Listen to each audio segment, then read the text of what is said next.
ayının 8'i günü, can dostumdun tuğulgan günü. Ekletiden keçige gelişken, yürok çok meni sunlup görüşken.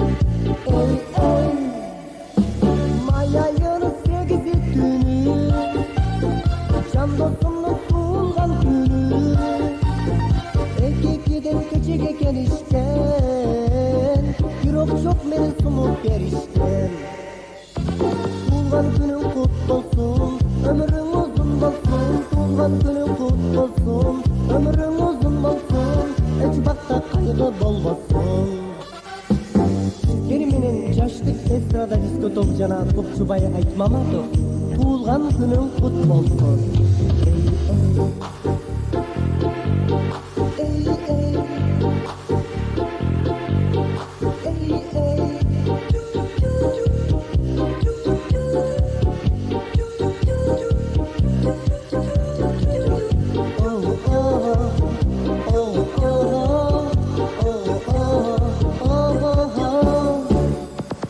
tuğulgan kunga biz çoğulganbız, kızlar menen birge oturganbız. Kalolorun alar aytışat, uzun ömür bakıp kalaşat. Ey ey, tuğulgan kunga biz çoğulganbız, kızlar menen birge oturganbız. Kalolorun alar aytışat, uzun ömür bakıp kalaşat.